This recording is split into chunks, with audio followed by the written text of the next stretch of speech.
Praise the Lord. ஆண்டவராக இயேசு கிறிஸ்துவின் நாமத்தில் அன்போடு வாழ்த்துகிறேன், வரவேற்கிறேன். ஆறுதல் மாறும் நிகழ்ச்சி உங்களுக்கு மிகவும் பிரயோஜனமாக ஆசீர்வாதமாக இருக்கிறது என்பது கர்த்தருக்குள் நம்புகிறேன், விசுவாசிக்கிறேன். உங்களுடைய ஜெப காரியங்கள், உங்களுடைய விண்ணப்பங்கள், சாட்சிகள் இருக்குமானால் கமெண்ட் செக்ஷனில் கொடுங்க. கீழே கொடுக்கப்படுகிற தொடர்பு எண்ணுக்கு நீங்கள் தொடர்பு கொள்ளும்படி அன்போடு கேட்கிறேன். உங்களுக்காக ஜெபிக்கப்படும். கர்த்தர் விடுதலை கொடுப்பார். விசேஷமாக உங்கள் காரியத்திற்காக ஒரு ஜெபம் ஏறெடுக்க போகிறோம். உங்களுக்கு தேவைகள் இருக்குமானால், சில விதமான காரியத்தில் எனக்கு ஒரு விடுதலை வேணும் அப்படின்னு காத்துட்டு இருப்பீங்கன்னா, இது ஒரு special prayer time. You will be healed. நீங்கள் சுகமாக்கப்படுவீங்க. இப்பொழுது குழப்பங்கள் கர்த்தர் மாற்றுவார். ஜெபிக்க நேரத்தில் பரிசுத்த ஆவியானவர் உங்கள் இருதயத்தை நிரப்புவார், சிந்தையை நிரப்புவார். ஹல்லேலூயா. இருக்கிற பகுதியை பரிசுத்த ஆவியானவர் ஆளுகை செய்வார். ஹல்லேலூயா, ஹல்லேலூயா, ஹல்லேலூயா, ஹல்லேலூயா. பிதாவே, இயேசுவின் நாமத்தில் ஜெபிக்கிறேன். ஆண்டவரே, தம்முடைய பிள்ளைகள் வார்த்தையை வாஞ்சையோடு கேட்கறதுக்கு இருக்கிறாங்க. இருதயம் முழுவதும் துக்கத்தால் நிறைந்த அனுபவத்தோடு இருக்கிறாங்க. வாய் முழுவதும் புலம்பலால், இருக்கிற ஸ்தலம் சாம்பலில் உட்கார்ந்தது போன்ற ரெட்டுடுத்தின அனுபவத்தை போல துக்கத்தில் மூழ்கி இருக்கிற இவர்களை கத்த துக்கத்திலிருந்து வெளியே கொண்டு வருவீரா. துக்க நாள் முடிந்து போம் என்று சொன்னீரே. ஹல்லேலூயா. உன் துக்கம் சந்தோஷமாய் மாற பண்ணுவேன் என்று சொன்னீரே. தகப்பனே, இயேசுவின் நாமத்தில் ஜெபிக்கிறோம். அப்பா, நீங்க பேசுங்க, நீங்க பேசுங்க, நீங்க பேசுங்க. ஆசீர்வதிக்கிறேன். தம்முடைய பிரசன்னம் இவர்களை நிரப்பும்படி ஜெபிக்கிறேன். பிசாசுடைய கிரியைகள் இயேசுவின் நாமத்தில் அழிக்கப்படட்டும். தம்முடைய வல்லமை வெளிப்படுவதாக இயேசுவின் நாமத்தில் பிதாவே. Amen, amen. God bless you. கர்த்தர் உங்களை ஆசீர்வதிப்பார். வார்த்தைகள் தியானிக்கலாமா? ஆயத்தமா இருக்கிறீங்களா? தானியேலின் தீர்க்கதரிசன புஸ்தகம், அதனுடைய 5ஆம் அதிகாரம் 19ஆம் வசனம், 21ஆம் வசனம். Daniel chapter 5 verse 19 and 21. அவருக்கு கொடுக்கப்பட்ட மகத்துவத்தினாலே சகல ஜனங்களும் ஜாதியாரும் பாஷைக்காரரும் அவருக்கு முன்பாக நடுங்கி பயந்திருந்தார்கள். அவர் தமக்கு சித்தமானவனை கொன்று போடுவார், தமக்கு சித்தமானவனை உயிரோடே வைப்பார், தமக்கு சித்தமானவனை உயர்த்துவார், தமக்கு சித்தமானவனை தாழ்த்துவார். 21ஆம் வசனம். அவர் மனுஷன் என்று தள்ளப்பட்டார். அவருடைய இருதயம் மிருகங்களுடைய இருதயம் போலாயிற்று. காட்டு கழுதைகளுடைய சஞ்சரித்தார். உன்னதமான தேவன் மனுஷரின் ராஜ்யத்தில் ஆளுகை செய்து தமக்கு சித்தமானவனை அதன் மேல் அதிகாரியாக்குகிறார் என்று அவர் உணர்ந்து கொள்ளும் மட்டும் மாடுகளைப் போல் புல்லை மேய்ந்தார். அவருடைய சரீரம் ஆகாயத்து பனியைப் போல் நனைந்தது. தேவனுடைய சித்தம், will of God in my life. என் வாழ்வில் தேவனுடைய சித்தங்கள் என்கிற தலைப்பில் வார்த்தைகளை தியானிக்க போகிறோம். இந்த செய்தி நேரத்தில் பரிசுத்த ஆவியானவர் உங்களோடு கூட பேசுவார். பல நேரத்தில் குழம்பிருக்கலாம். நான் என்ன செய்வது? இதை தெரிந்து கொள்வதா, அதை தெரிந்து கொள்வதா? நான் இங்கே செல்வதா, அங்கே செல்வதா? நான் எங்கே திருமணம் பண்ணுவது? ஒரே குழப்பமாக இருக்கிறது. என் படிப்பை குறித்து நான் குழம்பி இருக்கிறேன். வேலையை குறித்து நான் குழம்பி இருக்கிறேன். இன்டர்வியூ குறித்து நான் குழம்பி இருக்கிறேன். என்ன என்னுடைய வாழ்க்கையில் தேவ சித்தம்? நான் ஜெபிக்கிறேன், நான் கேட்கிறேன். என்ன ஆண்டவரே என் வாழ்க்கையில சித்தம்? சித்தத்துக்காக நான் இருக்கிறேன். குழம்பின நிலைமையில் இருக்கிறீர்களோ? ஆண்டவர் பேசுகிறார். தமக்கு சித்தமானவனை அவர் உயர்த்துவார், தமக்கு சித்தமானவனை உயிரோடே வைப்பார், தமக்கு சித்தமானவனை தாழ்த்துவார், தமக்கு சித்தமானவனை கொன்று போடுவார், தமக்கு சித்தமானவனை அதன் மேல் அதிகாரியாக்குகிற கர்த்தர். தமக்கு சித்தமானவனை, தமக்கு சித்தமானவனை. நீங்கள் தேவனுடைய சித்தத்தின்படி முன்குறிக்கப்பட்டவர்கள். ஹல்லேலூயா. தேவனுடைய சித்தம். சங்கீதம் 135ஆம் சங்கீதம், அதனுடைய 6ஆம் வசனம் ரொம்ப சூப்பரா இருக்குங்க. கர்த்தர் தமக்கு சித்தமானதை எல்லாம் செய்கிறார். அது எங்க செய்கிறாரா? 135ஆம் சங்கீதம் அதனுடைய 6ஆம் வசனம், வானத்திலும் பூமியிலும் சமுத்திரத்திலும் எல்லா ஆழங்களிலும் கர்த்தர் தமக்கு சித்தமானதை எல்லாம் செய்கிறார். வானத்துல செய்கிறார், பூமியில செய்கிறார், சமுத்திரத்துல செய்கிறார், ஆழத்துல செய்கிறார். எல்லா ஆழத்திலுமே தமக்கு சித்தமானதை செய்யும் போது அவர் என் வாழ்க்கையில தம்முடைய சித்தத்தை அவர் செய்ய வல்லவரா இருக்கிறாருங்க. ஆமென். அங்கெல்லாம் தம்முடைய சித்தத்தை செய்கிறவர் என் வாழ்க்கையில செய்யாமல் இருப்பாரோ? சித்தத்தை செய்வார். என்னெல்லாம் செய்கிறார் பாருங்க. அவர் சித்தமானவனை உயிரோடு வைக்கிறார்,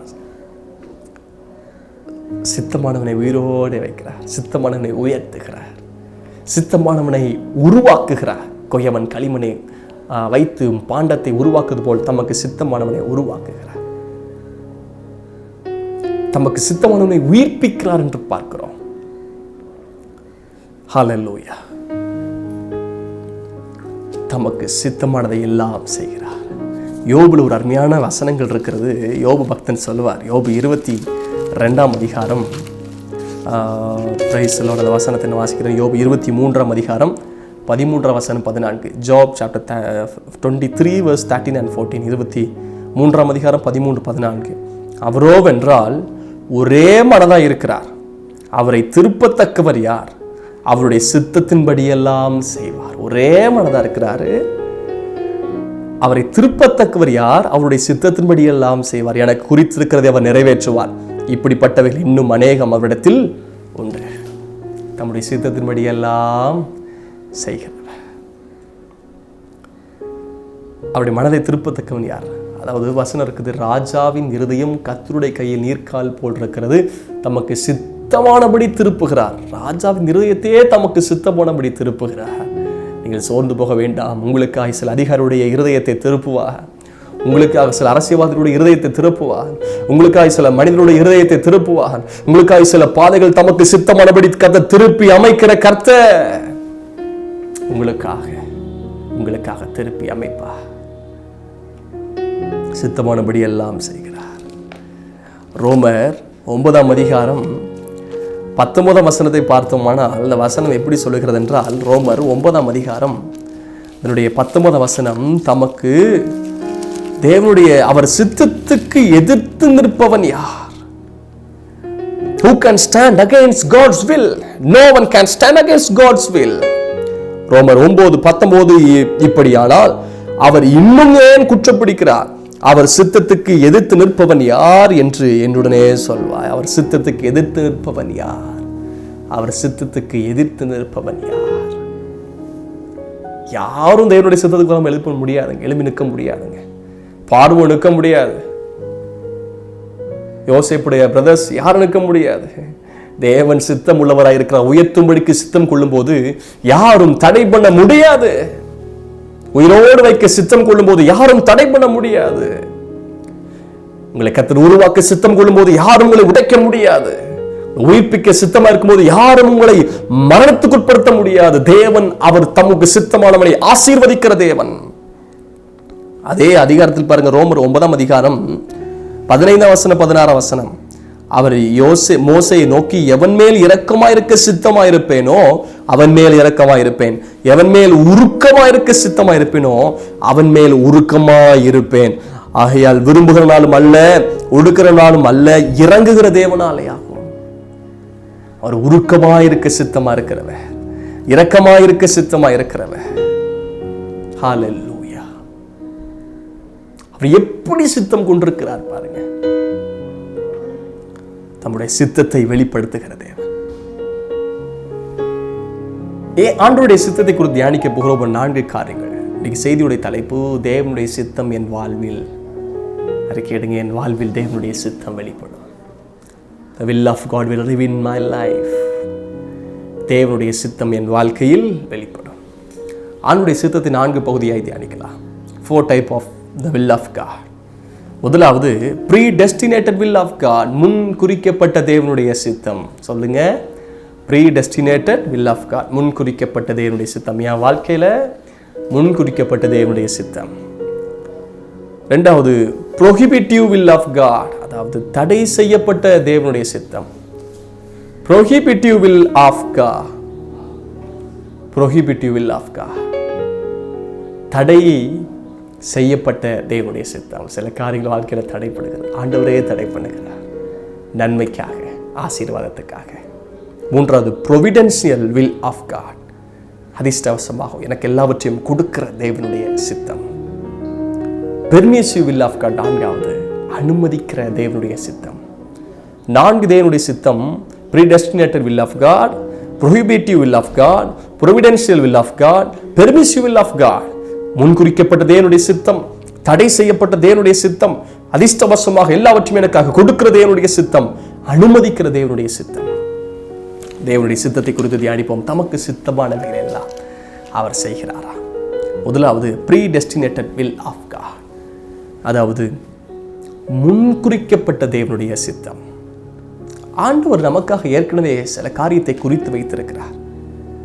எரேமியாவை குறித்து பார்க்கிறோம். எரேமியா 1:5 தாயின் கருவில் தோன்றுவதற்கு முன்பதாகவே உன்னை அறிந்திருக்கிறேன். I know even you are formed before your mother womb. நான் உன்னை தாயின் வயிற்றில் உருவாக்குவதற்கு முன்னே உன்னை அறிந்திருக்கிறேன். கற்பத்திலிருந்து வெளிப்படும் முன்னே நான் உன்னை பரிசுத்தப்படுத்தி உன்னை ஜாதிகளுக்கு தீர்க்கதரிசியாக கட்டளையிட்டேன் என்று சொன்னார். பிறக்கவே இல்லை, அதுக்கு முன்னாடியே தெரிந்து கொண்டார். யோவான் பிறக்கல, அதுக்கு முன்பதாகவே தெரிந்து கொண்டார். இயேசு கிறிஸ்து பிறக்கல, அதுக்கு முன்பதாகவே தெரிந்து கொண்டார். முன்குறிக்கப்பட்ட பாத்திரம் என்பதை நீங்கள் மறந்துவிட வேண்டாம். ஆமென். உங்களுடைய பிறப்பு முன்குறிக்கப்பட்டது, உங்களுடைய வாழ்க்கை முன்குறிக்கப்பட்டது, ஒவ்வொரு காரியமும் முன்குறிக்கப்பட்டிருக்கிறது. ஹல்லேலூயா. ஏற்ற காலத்தில் உங்களை உயர்த்தும்படிக்கு பலத்த கரத்தில் அடங்கியிருங்கள். ஏற்ற காலம் உயர்த்துகிற ஏற்ற காலத்தை கர்த்தர் முன்குறித்து வைத்திருக்கிறார். யோசேப்புக்கு வசனத்தை பார்க்கிறோம். கர்த்தர் சொன்ன வார்த்தை நிறைவேறும் அளவும் கர்த்தருடைய வசனம் அவனை புடமிட்டது. கர்த்தர் சொன்ன வார்த்தை நிறைவேறுவதற்கு ஒரு குறிக்கப்பட்ட காலம் இருக்கிறது. குறிக்கப்பட்ட காலம். முன்குறித்தல் என்கிற வார்த்தை கிரேக்க வார்த்தையில் இன் கிரீக் ப்ரோரிசோ என்ற வார்த்தை இருக்கிறது. அது ஒரு 6 முறை அந்த வார்த்தை இருக்கிறது. 4 வசனங்களில் புதிய ஏற்பாட்டு அந்த வார்த்தை இருக்கிறது. ப்ரோசிசோ அப்படின்றால் முன்னாலேயே குறித்து கொள்ளுதல் என்றால், முன்னாலேயே எல்கையை வரைந்து கொள்ளுதல். கர்த்தர் முன்பதாகவே, உலக தோற்றத்துக்கு முன்பதாகவே நம்மை முன்குறித்திருக்கிறார் என்ற வசனம் இருக்கிறது. ரட்சிப்புக்காக முன்குறித்திருக்கிறார், பெரிய திட்டத்திற்காக முன்குறித்திருக்கிறார். ஆமென். இல்லை என்றால் ஒரு சூழ்நிலைக்காக ஒரு மனிதனை நியமித்தல். முன்குறித்தல் என்றால் ஒரு சூழ்நிலைக்காக ஒரு மனிதனை நியமித்தல், அல்லது ஒரு மனிதனுக்காக ஒரு சூழ்நிலை நியமித்தல். ஒரு மனிதனுக்காக, எனக்காக ஒரு சூழ்நிலை கர்த்தர் ஏற்கனவே நியமித்திருக்கிறார். ஒரு சூழ்நிலைக்காக என்னை ஏற்கனவே கர்த்தர் நியமித்திருக்கிறார் என்பதை நம்புங்கள். ஒரு பெரிய திட்டம் இருக்கிறது, உங்களை கர்த்தர் முன்குறித்திருக்கிறார். அதான் சொல்றார்ல யோபு 23:13-14 அவர் சித்தமானதில் அவருடைய மனதை திருப்புகிறவன் யார்? தமக்கு சித்தமானவை எல்லாம் அவர் செய்வார், எனக்கு குறித்திருக்கிறதை அவர் நிறைவேற்றுவார் என்று சொல்லி, எனக்கு குறித்திருக்கிறதை அவர் நிறைவேற்றுவார். சிலவற்றை கர்த்தர் குறித்திருக்கிறார். சங்கீதம் 31:19 பார்க்கிறோம். சங்கீதம் 31:19 உமக்கு பயந்தவர்களுக்கும் மனுபுத்திற்கு முன்பதாக உம்மை நம்புகிறவருக்கும் நீர் உண்டு பண்ணி வைத்திருக்கிற உம்முடைய நன்மை எவ்வளவு பெருசா இருக்கு. நீ உண்டு பண்ணி வைத்திருக்கிற நன்மை கர்த்தர் ஏற்கனவே உண்டு பண்ணிச்சுக்கிற. ஆதாம் ஏவலை உருவாக்குறதுக்கு முன்பதாகவே கடைசியில் தான் எல்லாவற்றையும் உருவாக்கி விட்டு தான் மனிதனை உருவாக்கினார். ஏன் தெரியுமா? மனிதனுக்கு தேவையான எல்லாவற்றையும் ஏற்கனவே உருவாக்கி விட்டு உருவாக்கினார். அவர் எனக்கு உண்டு பண்ணி வைத்திருக்கிற நன்மை எவ்வளவு பெரிதா இருக்கிறது தெரியுமோ? எனக்காக தேவன் தம்முடைய சித்தத்தை விளங்க செய்கிறவர். முன் குறிக்கப்பட்ட தேவனுடைய சித்தம் இருக்கிறது. ஹல்லேலூயா. முன் குறிக்கப்பட்ட தேவனுடைய சித்தம். யோபு 14:5 இந்த வசனத்தை வாசிக்கிறேன். யோபு 14:5 அவருடைய நாட்கள் இம்மாத்திரம் என்று குறிக்கப்பட்டிருக்கபடியால் அவருடைய மாதங்களின் தொகை உம்மிடத்தில் இருக்கிறது, அவன் கடந்து போகக்கூடாத எல்லை அவனுக்கு ஏற்படுத்தினேன். ஒரு மனிதனுக்காக தேவன் சில காரியத்தை குறித்து வைத்திருக்கிறார். அதை சொல்றாரு, அவருடைய நாட்கள் இம்மாத்திரம் என்று குறிக்கப்பட்டிருக்கிறபடினா இந்த பூமியில எப்போ பிறக்கணும், எப்போ இறக்கணும், எப்போ என்ன செய்யணும்ங்கிறதை ஏற்கனவே முன் குறித்திருக்கிறார் அவர். Predestinated will of God. 14 பாருங்க. மனுஷன் செத்த பின் பிழைப்பானோ? எனக்கு மாறுதல் எப்பொழுது வரும் என்று எனக்கு குறிக்கப்பட்ட போராட்டத்தினால் நாம் காத்திருக்க. எனக்கு குறிக்கப்பட்ட போராட்ட காலம். ஐயோ, இந்த ஏன் இந்த போராட்ட காலம், ஏன் இந்த பிரச்சனை? சில நேரத்தில் கர்த்தர் நன்மைக்காக சில காரியத்தை முன் குறித்திருக்கிறார். குறிக்கப்பட்டிருக்கிற போராட்ட காலம் ஏன் தெரியுமா? சுத்த பொன்னாய் விளங்குவதற்காக. யோபு 7 அதனுடைய 1ஆம் வசனம் பாருங்க. பூமியிலே போராட மனுஷனுக்கு குறிக்கப்பட்ட காலம் உண்டல்லவோ. பூமியிலே போராடுவதற்கு மனுஷனுக்கு குறிக்கப்பட்ட காலம் இருக்கிறது. அவன் நாட்கள் ஒரு கூலிக்காரருடைய நாட்களை போல இருக்கிறது அல்லவோ. பூமியில போராடுறதுக்கு, ஐயோ உலகத்துல உபத்திரவம் இருக்குது, தடங்குடுங்கள், நான் உலகத்தை ஜெயித்தேன், இந்த பிரச்சனை, இந்த பாடு, ஐயோ வியாதி, பலவீனங்கள், தேவை, நஷ்டம், கஷ்டம், கண்ணீர், அப்பா பாடுகளுக்கு மேல பாடுகள், நான் என்ன செய்வது? பூமியிலே போராட மனுபுத்திரனுக்கு குறிக்கப்பட்ட காலம் இருக்கிறது. சில குறிக்கப்பட்ட காலம் போராடுகிறதுக்கு இருக்கிறது. சோர்ந்து போகாதீங்க. ஹல்லேலூயா. ஏற்கனவே இயேசுவுக்கு குறிக்கப்பட்ட ஒரு காலம், மரணம். சொல்றார், இந்த பாத்திரம் என்னை விட்டு நீங்க கூடுமா நீங்கட்டும், ஆகிலும் என் சித்தம் அல்ல உம்முடைய சித்தத்தின்படியாக கடவது என்றார். முதலாவது குறிக்கப்பட்ட போராட்ட காலம், முன் குறிக்கப்பட்ட தேவனுடைய சித்தம். அதில் ஒன்று அருமையான ஒரு சம்பவம் உங்களுக்கு சொல்ல முடியுங்க. எபிரேய நிருபம் அதில் 7ஆம் அதிகாரம் 9ஆம் வசனம் பாருங்க. எபிரேயர் 7ஆம் அதிகாரம் 9ஆம் வசனம். அன்றியும் இங்கே மரிக்கிற மனுஷர்கள் தசமாக வாங்குகிறார்கள், அங்கேயோ பிழைத்திருக்கிறான் என்று சாட்சிப்பட்டான்னு சொன்னார். அடுத்த வசனம் பாருங்க, 9ஆம் வசனம், எபிரேயர் 7:9. அன்றியும் மெல்கிசேதேக்கு ஆபிரகாமுக்கு எதிர்கொண்டு போன போது லேவியானவன் தன் தகப்பனுடைய அறையில் இருந்தபடியா. லேவியானவன், அப்போ லேவியனை பறக்கலைங்க. அவர் எத்தனை 3ஆம் தலைமுறை. அவர் ஆபிரகாமுக்கு என்ன சந்ததி இல்லை. ஆனா மெல்கிசேதேக்கு தசமா கொடுக்கும்போது மெல்கிசேதேக்கு சொல்றார், லேவியானவன் அவன் மடியில் இருக்கிறபடினா. லேவி யாரு?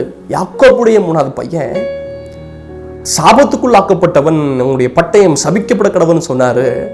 ஆனா இந்த லேவியை கர்த்தர் தனி கோத்திரமாய் தெரிந்து கொண்டார். பரிசுத்த கோத்திரமாய் ஊழிய சந்ததியாக பரிசுத்த ஆசாரியத்தோ ஊழியத்தை செய்ய உடன்படிக்கப்பட்டிய சுமக்க ஆசாரிப்பு கூடத்தின் பணிகளை செய்ய தெரிந்து கொண்டப்பட்ட பாத்திரம். எப்போ தெரிந்து கொண்டார் தெரியுமா? பிறக்கிறதுக்கு முன்பதாகவே முன் குறித்து வைத்திருந்தார். உங்களுக்காக ஒரு பெரிய திட்டத்தை கர்த்தர் முன் குறித்து வைத்திருக்கிறார். உங்களை ஏற்கனவே கர்த்தர் முன் குறித்து வைத்திருக்கிறார். முன் குறிக்கப்பட்ட சித்தம் உங்கள் வாழ்க்கையில் இருக்கிறது.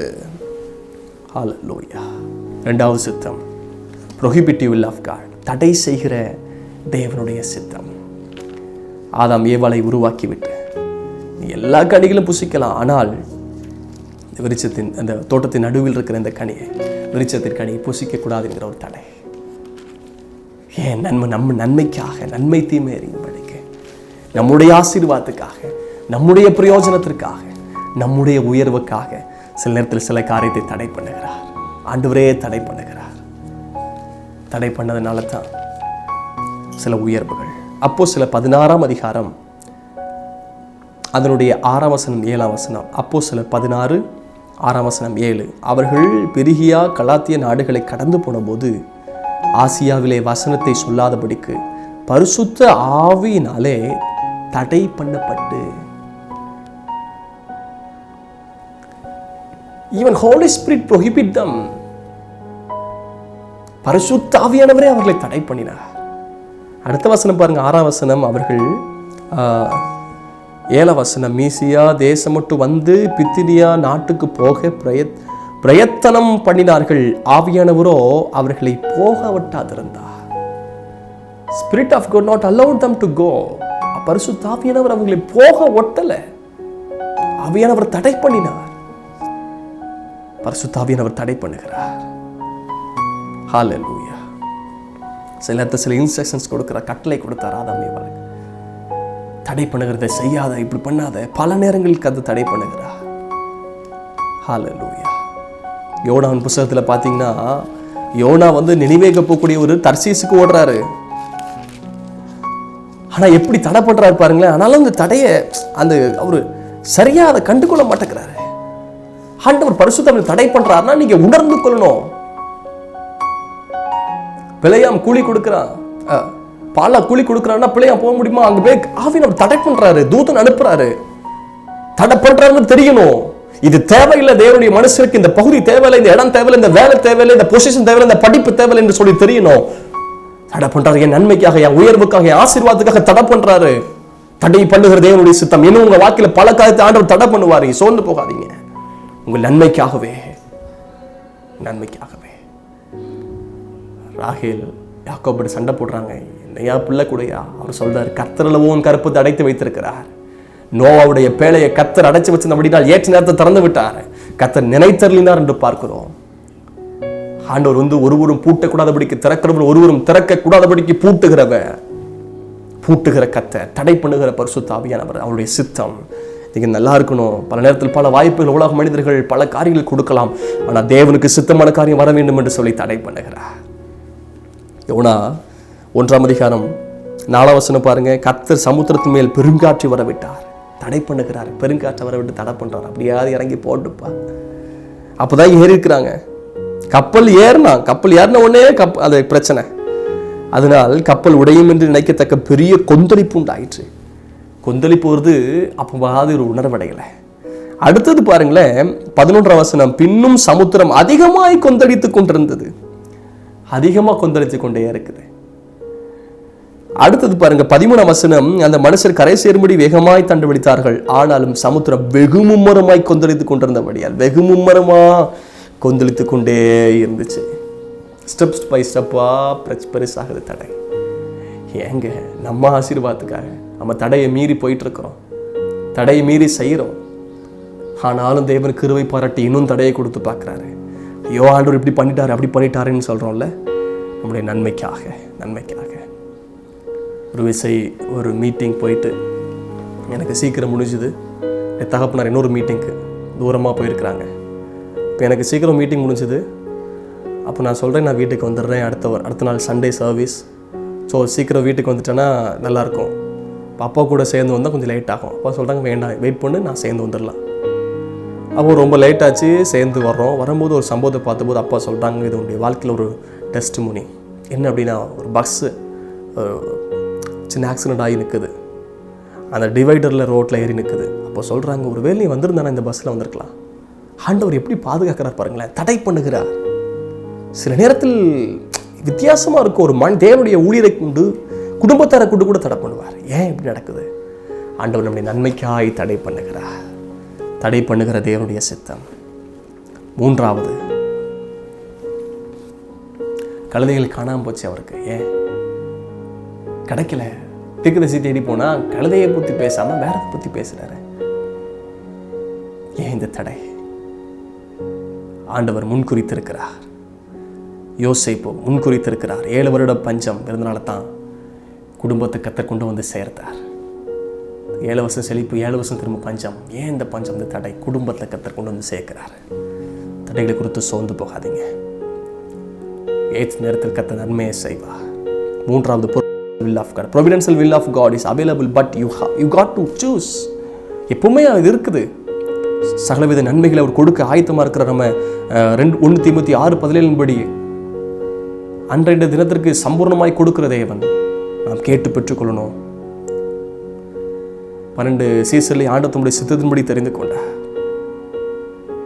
ஆண்டவர் நல்லவர், அவர் கிருபை என்றும் உள்ளது. ஒருத்தர் வந்து கேட்குறான், ஆண்டவரே உமக்கு சித்தமான என்னை சொஸ்தமாக்கும். ஆண்டவர் சொல்கிறேன், சித்தம் உண்டு சொஸ்தமாக. பல காரியத்தை செய்யும் போது தேவையா சில காரியமா, ஆண்டவரே உங்களுக்கு சித்தமானதை செய்யுங்கப்பா, செய்யுங்கப்பா, கர்த்தர் செய்வார். ப்ரொவிடென்ஷியல் வில் ஆஃப் காட். 4வது பெர்மிசிவ் வில் ஆஃப் காட். அனுமதிக்கிற தேவனுடைய சித்தம். ஐயோ ஏன் இந்த புடமிடல் என் வாழ்க்கையில் கர்த்தர் அனுமதிச்சார்? சாத்தானுக்கு ஆண்டவருக்குள்ள தான் பிரச்சனை. ஆனால் யோபு உள்ள மாட்டிக்கிட்டாரு. ஆண்டவரே அனுமதி கொடுத்தார். ஏன் தெரியுமா?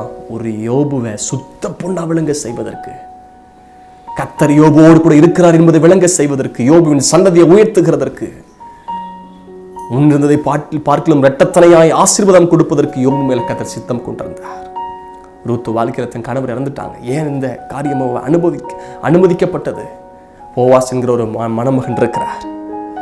இயேசு கிறிஸ்து சந்ததியில் பிறக்க போகிறார் என்கிற ஒரு பெரிய திட்டம் இருக்கிறது. யோசேப்பு வாழ்க்கையில் எல்லாவற்றையும் அனுமதிக்கப்படுகிறார். குளியில் தூக்கி போடுறாங்க, விட்டு விடுறாங்க.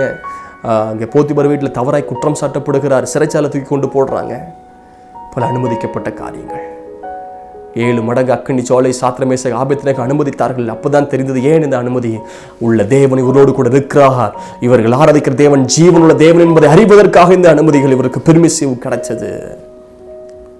சிங்கக்கபில தானியேல் தூக்கி போட்டாங்க. சிங்கக்கபில் இருந்ததுனால தான் ராஜகுமாரி சிங்கம் போல கர்ச்சிப்பதற்கு அந்த பலன் கிடைத்தது. ஹல்லேலூயா. உங்களை இன்னும் பலப்படுத்துவதற்காக தாவீது கோலியாத்து முன்னாடி நிற்பதற்கு ஒரு காரணம் என்ன தெரியுமா? முன்பதாகவே ஏற்கனவே ஒரு கரடியும் ஒரு சிங்கமும் அவருக்கு முன்பதாக அனுமதி கொடுத்ததுனால இப்பொழுது கோலியாத்துக்கு முன்னாடி வந்து நிற்கிறார். நல்லவை எப்பொழுதும் தேவ சித்தமாக இருக்காது, ஆனால் தேவ சித்தம் எப்பொழுதும் நல்லதாகவே இருக்கும்னு சொல்லிட்டு வாட்ச்மன் நீங்கிறவர் சொல்றாரு. will of God will never take to the place where grace of God can't protect. தேவனுடைய கிருபை தாங்கக்கூடாத இடத்தில் தேவ சித்தம் ஒருபோதும் கொண்டு போய் விடாது. ஹல்லேலூயா. தேவன் தம்முடைய சித்தத்தின்படி சில காரியத்தை அனுமதிக்கிறார். அவரே அனுமதிக்கிறார். எல்லா ஜனத்துக்கும் ரட்சிப்பு வரும்படிக்கு ஆண்டவரே என் சித்தம்படி அல்ல உம்முடைய சித்தம்படி ஆக கடவுதுன்னு ஒப்பு கொடுத்தார். அவரால் முடியலை.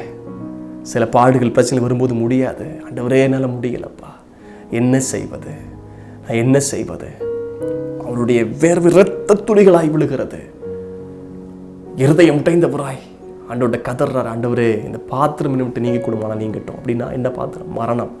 இந்த பூமிக்கு வந்ததையே மறிப்பதற்கு வந்தார். சீசர்கிட்ட சொல்றார், மறிச்சு உயிர்த்தெழுவேன்.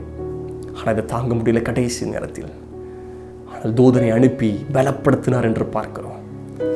எனக்கு நான் எப்படி தேவ சித்தத்தை அறிந்து கொள்வது? ஜெபம். முதலாவது ஜெபம், ரெண்டாவது ஃபாஸ்டிங், மூன்றாவது க்ளோஸ் டோர். ஆண்டவரே நான் ஜெபம் பண்ணிட்டு போகிறேன், வேலைக்கு போகிறேன், இன்டர்வியூக்கு போகிறேன், உங்களுக்கு சித்தம் இல்லைனா இதை அடைச்சிருங்கப்பா, தடை பண்ணிருங்கப்பா.